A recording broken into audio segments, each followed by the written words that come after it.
Hi, hello. This is Darren Power from the Betting School Insiders Club, and on the line with me today I have Michael Wilding from the Race Advisor. Michael is also the author of the Puntology Pro Gamblers course and the creator of the Puntology horse rating software that you've received recently. Hello, Michael. Welcome to the call today. Hi, Darren. Thank you very much indeed. It's good to be here. Good, good. So before we get to the questions, before we get to the questions I've collected up, I just want to briefly touch on a few technical problems that some users have had. So Yeah, firstly, there's the Internet Explorer thing. Um, for some reason that I don't fully understand, Internet Explorer won't download and install the file, and it treats it like it's a zip file, which it's not. yeah. Um, It's a bit of a pain that, to be honest. I'm not sure exactly the reasons why, but it seems that Microsoft won't let you download an application from a built-in Adobe Air, which is what the rating software is built in its own format, and it tries to convert it to something that it's not, which is why it doesn't work when you try to download it in Internet Explorer. right. So my understanding is then if you have Internet Explorer as your default browser, so when you click on a link in an email, it goes to Internet Explorer, that's not going to work, and that you need to copy the link and paste it into something else like Firefox or Google Chrome or Safari if you're on Mac. Absolutely, that's exactly right. So you would need to copy that link and put it into one of those other browsers you mentioned. Super. Okay. And secondly, the other problem, there was a problem with auto updates when um, in the beginning, if you accepted an auto update, that caused an error, and that we've now fixed that. And hopefully, everybody by now will have downloaded the new version. But if they haven't, then they just use the link to install again. It will tell you the application exists, and do you want to reinstall? You say yes, and then we're all good. Is that correct? That's absolutely correct. Super duper. Okay, so let's get on to the more interesting questions then. Right. Um, And in the main, people want to know the same few things. So what I've done is I've consolidated the questions that people have asked, and hopefully what follows will answer most of the questions that people have or listeners have asked. We've had a lot of comments. We've had a lot of comments from people who've tried the ratings on a few races and it performed badly. We've had a lot of comments from people that have tried it on a few races and it performed very well. So before we start, do you want to comment on how well the ratings are expected to perform? Yeah, absolutely. I mean, the ratings, obviously, the rating software, it's a tool that's designed to be used alongside your bettings. And I think the best way for me to explain initially is to explain a little bit about a rating first. I mean, a rating is an estimate. It's always an estimate. We can never measure a factor for a horse with a 100% accuracy. So we're making an estimate on what it is. And and with that in mind, we always need to have be aware that there could be some, variance. It could be a little bit higher, it could be a little bit lower, and our best estimate is obviously the rating we're giving. Um, so this software is designed to be used alongside your betting. So it's meant to be used as an extra tool to narrow down fields, and in particular to find horses or highlight horses that you may not have considered in a race. So it could be there at slightly higher odds than you would expect that have a potential to contend.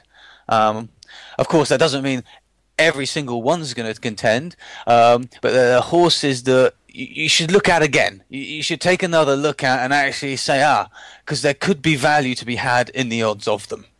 Okay. Okay, yeah, that makes sense. Um, so can you tell us a little bit how the software works? And by that I mean what factors does it assess to give a rating?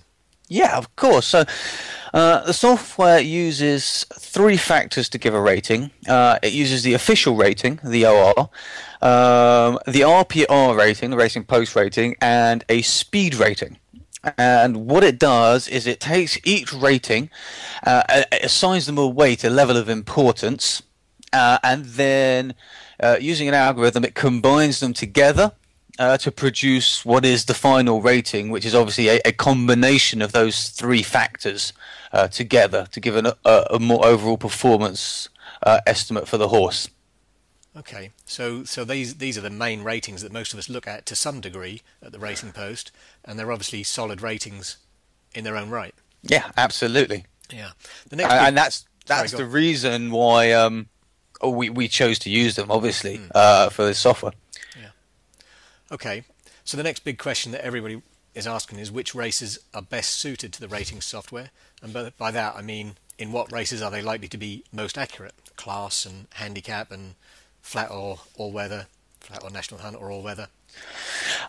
Great question. I mean, because of obviously the ratings that are going that we're using, the base factors that we're using to create the Pantology ratings, they're going to be most effective in higher class races, and they're also going to be most effective where there's a good quantity of race history for all the runners. So we're looking for ideally we're looking for races where all the runners have had a minimum of 5 races at least. Preferably more, where all the runners have got an official rating. Obviously, where they've all got RPR ratings, ideally. Handicap races are likely to be more accurate because obviously in handicaps the official rating is a key rating. But all horses in a race having enough races for us to have those core factors is obviously going to significantly affect how effective they are. So if you go to a maiden race where none of the runners have got any information, there's obviously going to be the least effective. Yeah. Okay. So we've maybe already covered this in the opening comments, but how would you recommend that people use the software then is a question that we get asked a lot. Okay, so I mean, as I mentioned at the beginning, as you said, I mean, I suggest you use this as a tool in your current betting. I mean, I wouldn't recommend that you simply go out and back the top-rated horses. You won't make a profit by doing that. So that's not how I would suggest you use it. What I would suggest you use it for is to highlight runners, as we've mentioned already, that have a potential outside of the obvious ones in the race. What we want to do is we want to find runners where there may be value. So runners where the market may have missed a key piece of information that we can then exploit.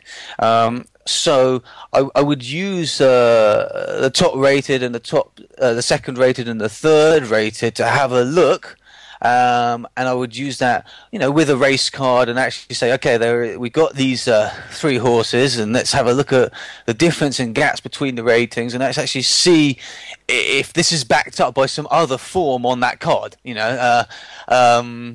and if it's backed up, then we can start to consider placing a bet on it. And likewise, we can use it for laying as well. So you could actually look and say, oh, okay, we're in a race where all the horses have got a lot of information, a lot of race history, and we've got official ratings for them all. And but we've got some short-priced horses that are lower rated. So let's have a look again and see if the race card has something that indicates that this horse could perform badly. So as I say, I would use it as a tool to aid your betting, to speed up your form reading and to speed up the finding of contenders. So what we're saying here is that we're using ratings that to a great extent are factored into the live market prices, but by combining them in the right types of races, we'll perhaps be able to spot horses that for some reason have been overlooked and overpriced. And that's what we should be looking for anyway, is looking for bets that we should make where the prices are wrong. So overpriced, underpriced horses to back or lay. Absolutely. Yeah. Okay, so there's a few more questions about the software. And then I want to ask you some questions about your own betting and about the Pantology course itself. Okay. So first, a practical question. What time are races available each day in the software? Okay, so they should be available from around about 10 p.m. the night before racing. Sometimes it may be a bit earlier, sometimes it may be a bit later. They become available as soon as we've got the data and have been able to calculate the ratings. So as soon as we get the data, we start calculating the ratings, and as soon as they're finished, obviously, they're available. Okay. And I think we've just answered this. Can it be used to find lays or any other type of bet? Absolutely. I mean, it's a tool, so you can use it to find wins, lays, whatever types of bets you're most interested in. Dutch bets. There's any possibility. Okay. Now, a lot of people like to make their own book to judge whether a price on any contender is a value bet or not. Would you recommend using this software to make your own book? Um, I would recommend you could use the ratings as an element if you're making your own odds line or book, but I wouldn't recommend that you solely use this software to create your odds line because it doesn't actually take into account every single factor of a runner's performance. And obviously, to have an accurate odds line, you need to account for every element completely. Okay. Yep, that makes sense. Okay. Now, okay, let's move on to some other things other than the software then. So, I know you took your inspiration and learned a lot from the techniques of the so-called whale teams, which I know exist in Hong Kong and I think other places. Um, I think people will find that very interesting to even know that these teams exist. So could you tell us a bit more about whale teams? Yeah, of course. I mean, whale teams are probably most prevalent in the US, Australia, and Hong Kong, and that's because the betting pools there are large enough for them to bet in. Essentially, they're in financial investment companies, and instead of investing in stocks and shares, they invest in horse racing, but they're set up in a very similar way. So you have statisticians, programmers, traders, so people who obviously know about horse racing, and they all come in and build a model, a statistical model on which they then invest.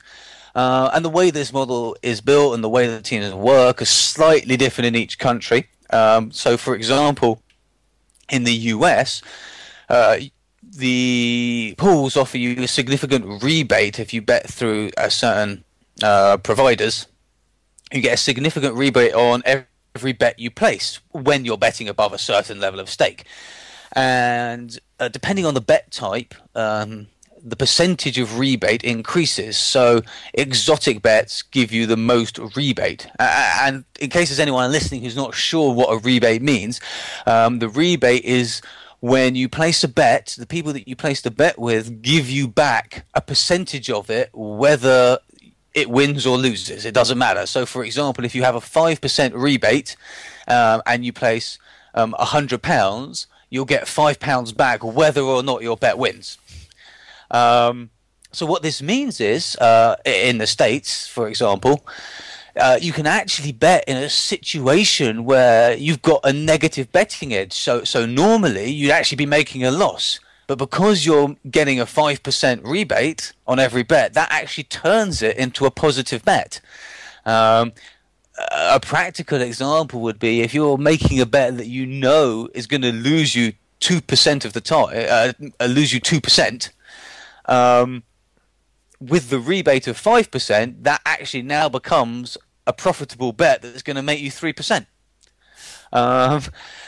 And for the whale teams in the States, this actually generates a significant portion of their profits. So a team out there may be betting between $500 and $750 million a year, and they'll be making a few hundred million in profit. And out of that, a significant portion is going to be those rebates that are coming in and turning negative bets into positive ones. Okay, those numbers are quite big. $750 million staked, a couple of hundred million in profit. Wow. Yeah, I think in anything, in any pursuit, it's important to know that there are people who are successful on a huge scale, because it helps you to believe that your own relatively modest success that you strive for is achievable. Because knowing that somebody's making 100 million makes me think, yeah, I can make 10 grand a year or 20 grand a year or whatever it is I want. Absolutely. I mean, because it can be done on a much bigger scale. But, absolutely.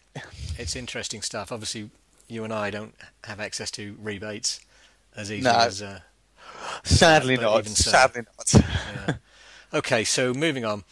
Do you rate every race every day, and do you bet everything that you calculate as value, or do you just look for standout, biggest value advantage bets in each race? I actually do a combination, to be honest. I mean, I rate everything every day. Every horse every day gets rated, and I only bet where I've got perceived value.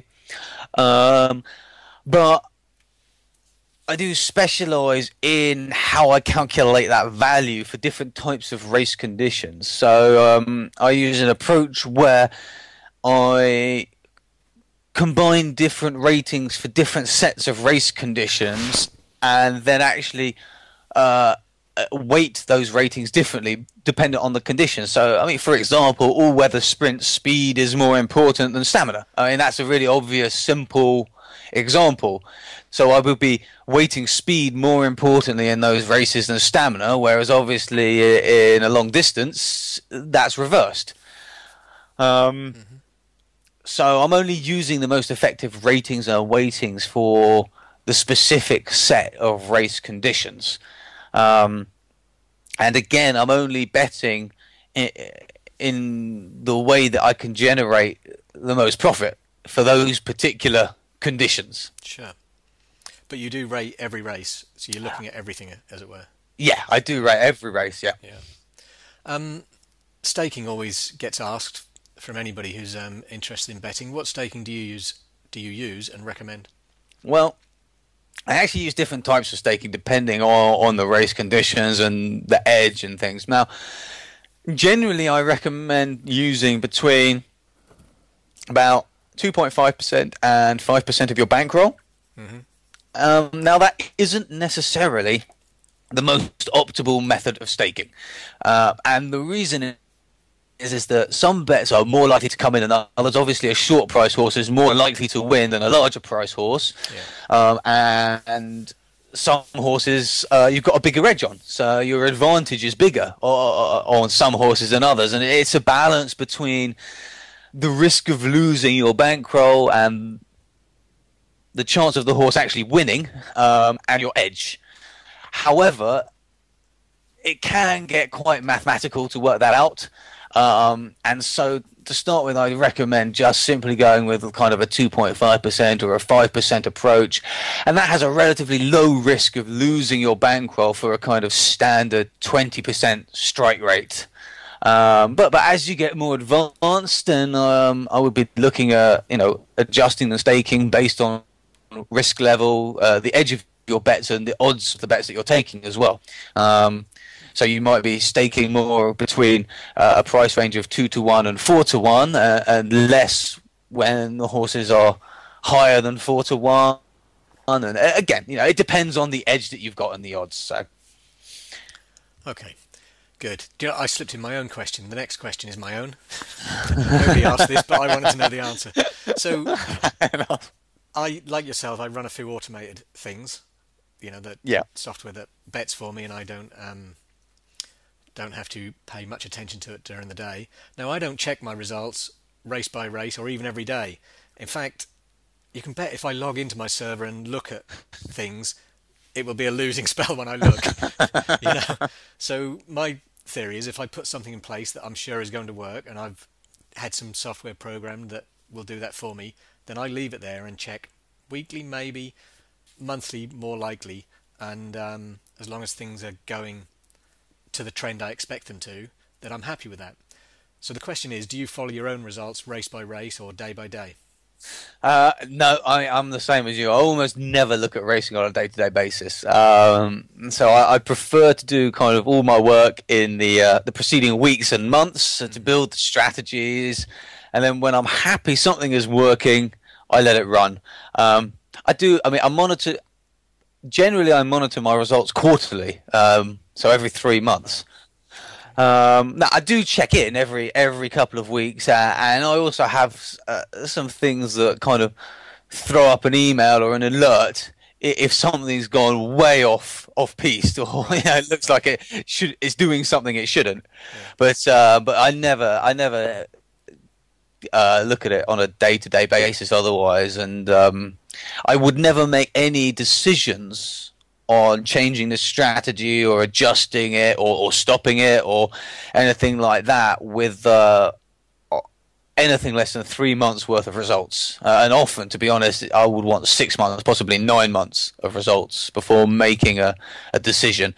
I find personally that by not being in touch with the day-to-day results, I find it much easier to stay emotionally detached from Yeah. it and keep it more business.